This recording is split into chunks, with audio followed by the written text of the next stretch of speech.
104.5 The Team, your home for New York Yankees baseball. I heard they're doing pretty well lately. Buster, only nice enough to join us. I'm shocked to even answer the phone knowing what I was going to be like this week, Buster. Let's face it, when the Yankees are struggling at all, you're the first one to go, oh no, what a disaster. And when they're playing great, you're probably the most obnoxious person, which means that you're exactly the way I was when I was a kid rooting for a team. I refuse to grow up, Buster. I do.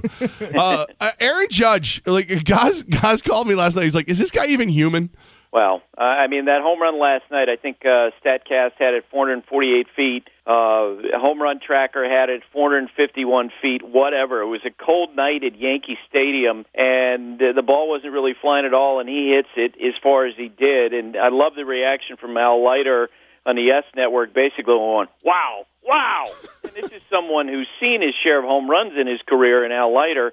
He can do things. He's capable of doing things that other hitters can't because he is literally the largest position player in the history of Major League Baseball, according to the Elias Sports Bureau.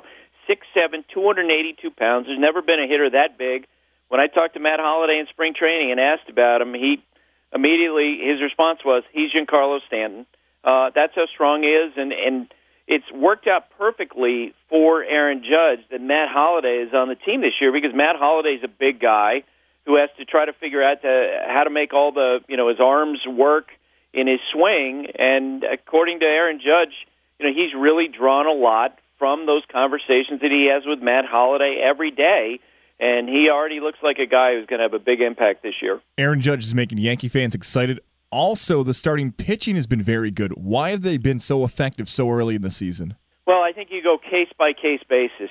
Michael Pineda seems more focused. That's what I heard from his teammates, that they thought that, and it's not something where he was consciously not caring, but it may have been a situation where just as he's gotten older and he learns how to, maintain his focus and mentally stay in every pitch, that's something that's gotten better. Austin Romine told me that in one of the games he started recently, he shook off to his changeup a few times, and Austin said to me, he said, I love that because that means he's invested in each pitch. CC Sabathia, will sit at the front edge of the dugout, and if he thinks that Pineda is kind of drifting out emotionally, he'll yell at him, and he said he thinks he's gotten a lot better.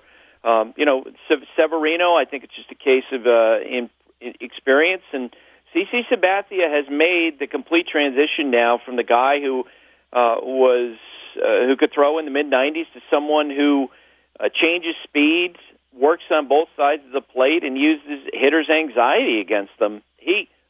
It's certainly a much better group than anybody expected, and if they stay anything close to like this during the course of the year, they're a serious playoff contender. Buster Olney with us right now, 104.5 The Team. So, Buster, last night I'm watching the Yankees game, and I'm surrounded by filthy Red Sox fans. Chase Headley hits the bomb to start the game, and everyone turns and looks at me and goes, wow, Starling Marte's having a great outing tonight. And I went, it took me a second. They're accusing Chase Headley of PEDs. How long until we actually get a test? Well, first off, the good thing is we don't have to worry about that because they randomly test players all the time. And here's the other thing, too. I think they must be the first people to raise the specter of PED use with a bunch of opposite field hits, right? Yes, he bunted. He's bunted. He's doing better. If you look at his spray charts, 2 years ago he hit the ball the opposite field 20% of the time. This year it's up to 44% of the time. So in an era in which he's seeing a lot of shifts, a lot of hitters are seeing a lot of shifts, he's not. He's beating the shifts by hitting the ball the other way. He's changed his approach at the plate. He's being more selective at the plate, and he's been a much better player. It's the first time I've ever heard of someone accusing a player of being cheating after slapping some opposite field singles. But they're Red Sox fans. You know how that works. Buster, Starling Marte, what happened there? Well, it's something that I can tell you this: people within the Pirates organization are processing because it's devastating for them. This was a year in which they're really beginning the transition from the decade in which Andrew McCutchen really was the face of the franchise. They're almost certainly going to trade him this winter at the latest. And Starling Marte was going to be the face of their franchise moving forward. He's their best player. They moved him to center field. They moved Andrew McCutchen to right field. And so now not even a month into the season, to lose your best player for the entire 80 games, and also while knowing that if you happen to scrape your way into the postseason, he's not going to be eligible. That's crushing, and it's crushing to his value because he's under contract with option years through 2021. And internally, the Pirates are asking the same questions people in other organizations are asking, which is, wait a second, is what he's accomplished, his ascension as a player, how much is that related to performance-enhancing drugs? And no one can ever know the answer to that other than Starling Marte. Let's stick in the National League and the New York Mets. Can you explain to us how or why the Mets are using their bullpen the way they are? I can't.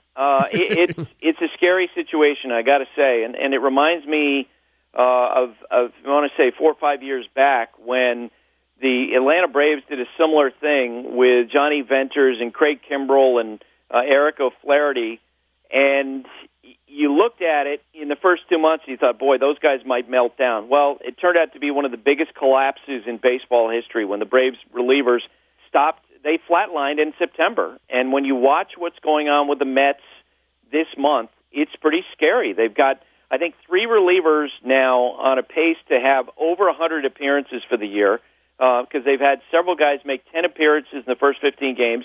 They got another couple who made 9 appearances. And I understand that, because Zach Wheeler doesn't pitch deep into games, you're protecting the starting pitching, that you're going to need help from your bullpen, but it has to be spread around. I mean, to have this many appearances this early on, that's an absolute recipe for disaster later in the year, and that's why the return of Jeurys Familia couldn't have come at a better time because they need reinforcements, and they need to have other guys suck up some of these innings really quickly. Buster Olney with us right now, 104.5 The Team. Buster, this Mets offense, Familia's going to ride it on the white horse hopefully and save the day, but what is this offense going to do? I mean, Jay Bruce has been great, but they need more, right? Yeah, it's scary in some respects because they do. Right now, when you are watching them play games, it feels like that all the offense is coming from Yoenis Cespedes and Jay Bruce. That was certainly the case on Wednesday night when Jay Bruce drove in all 5 runs. At some point, either Curtis Granderson has to start hitting better or they have to start playing Michael Conforto more. At some point, if Jose Reyes doesn't play better at third base, they have to find somebody who's going to provide more offense. Let's face it, to this point, they've been overcoming the lack of depth in their offense, and they don't need to have a great offensive team, but they need to be better than what they've been. Now, you and I had a quick conversation earlier. How realistic is it that the Blue Jays are not as good as we thought they were and might be sellers? Well, and full disclosure here, I picked the Blue Jays to win the division, so what an idiot I am, right? They've gotten off to a terrible start, and already executives with other teams are speculating on the possibility that sometime before the trade deadline, you are going to see a massive sell-off from the Toronto Blue Jays, and they would have a lot of players who could be really interesting. Jay Happ, the left-hander who had such a great year last year, he's under contract through 2018. Francisco Liriano, Marco Estrada, who are both free agents at the end of this season, they could be interesting. Troy Tulowitzki, the shortstop, whose value has dropped a lot because of the amount of money he's owed and because his production has gone down. But probably the number one guy that they would put out on the market who would draw the most conversation, Josh Donaldson, their third baseman, MVP candidate. He's under contract through the end of next year. Folks in baseball wonder if it's necessarily a smart thing to think about investing in a long-term deal in him because he's already getting some nicks and some injuries that are typical for players who play as hard as he does. But right now, he would have a lot of value, and one of the teams that he would seem to be a natural fit for would be the Mets if they ever emotionally turn the page on the possibility that David Wright might come back. I know things can change, but what are we talking about price-wise? Some young pitchers, some pitchers already on the staff. What would it take to bring Donaldson in? It would be a seller's market because he's that good. It would require a lot. I suspect that if you're the Blue Jays, you're going to be looking for a big-time pitching prospect. I'm sure that they would ask the Mets for Ahmed Rosario. My sense is that the Mets would say, you know what, we'll talk about a lot of different guys, but we won't talk about him. But I just want to make clear, that's all speculation for me at this point. There hasn't actually, as far as I know, been any conversations, and I don't think there will be for weeks. But the Mets-Donaldson potential match is a one to watch. That's just too perfect. I mean, if that did happen, that would be fun. Oh, and you'd get another right-handed hitter. You'd have more depth around Cespedes, which is what they need. And, he's a really good third baseman, and he would help their defense. Where's the Buster Olney Travel and Road Show going this weekend?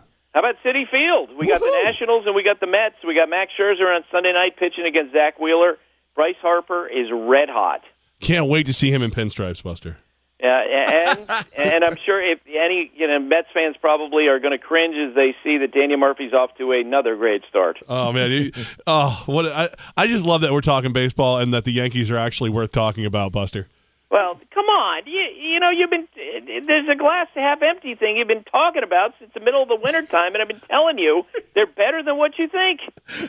Well, and I picked them to win the East, but everybody thought I was crazy. Oh, yes, I don't always pick them. When did you pick them to pick the East? Because if that couldn't have been, you must have done a complete 180 at the end of spring training, because in the middle of spring training you were talking about this being like one of those Horace Clarke years back in the early 70s. Listen, I don't have to make sense all the time. Fan is short for fanatic. There you go. Buster, we appreciate you, man. Thanks, guys.